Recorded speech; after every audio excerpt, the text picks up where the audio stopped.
안녕하세요. F의 성형외과 원장 박재현입니다. 올해도 수능이 끝나고 겨울이 왔습니다.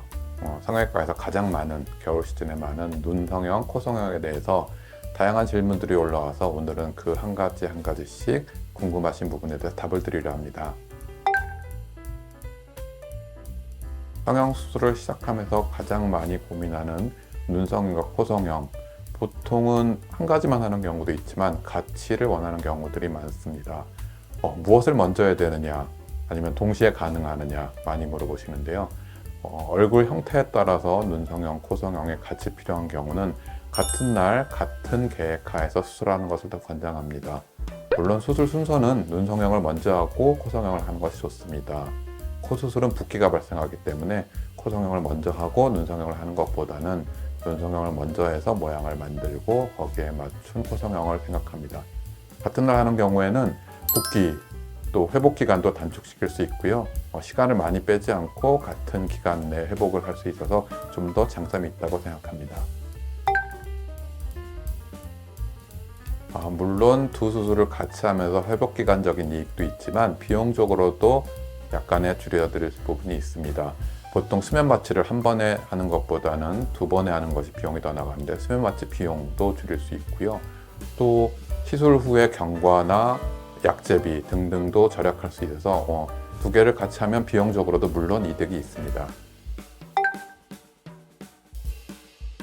실리콘에 대해서 많은 속설이 있는데요. 제일 잘못 알고 있는 것이 시간이 지나면 이 실리콘을 빼거나 교체해야 된다고 생각하고 있습니다.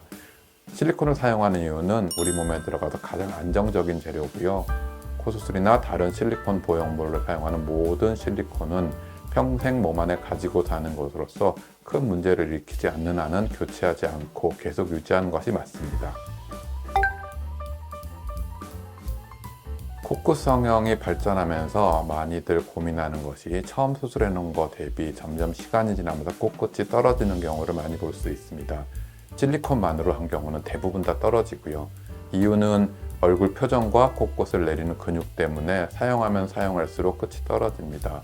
보통의 경우 무난하게 올린 경우는 크게 걱정할 필요는 없지만 코끝을 많이 올리는 경우엔 떨어지는 저항이 있을 수 있습니다.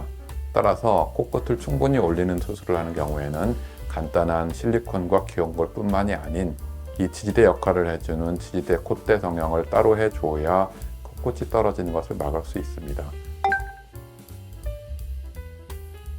이것도 잘못된 속설인데요. 쌍꺼풀 수술은 겉의 피부나 근육을 건드릴 수는 있지만 시야나 시력에는 전혀 지장을 일으키지 않습니다. 따라서 쌍꺼풀 수술 후에 시력이 나빠진다거나 시야가 좁아진다거나 하는 걱정은 전혀 하실 필요가 없습니다. 많은 분들이 매몰법을 설명할 때 이 풀리는 것 때문에 걱정을 많이 하시는데요. 물론 절개법보다는 풀릴 가능성이 높습니다. 하지만 처음에 잘 잡혀서 모양이 잡힌 이후로는 시간이 지난다고 10년, 20년이 지난다고 라인이 없어지거나 풀리진 않으니 그럴 걱정은 안 하셔도 됩니다. 성형외과에서 가장 많이 하는 수술이 쌍꺼풀, 눈 성형과 코 성형입니다.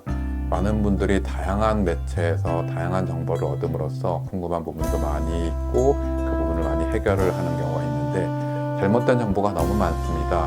물론 궁금해하시는 거는 정상이고요. 상담할 때 전문의 선생님과 충분히 상담을 해서 본인 궁금한 부분, 본인의 특성을 잘 상담을 받아주는 것이 좋고요. 잘못된 정보들은 의사와 상의해서 충분히 해소를 하고 수술하는 것이 필요합니다.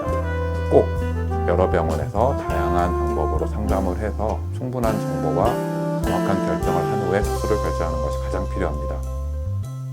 지금까지 F의 성형외과 원장 박재현이었습니다. 감사합니다.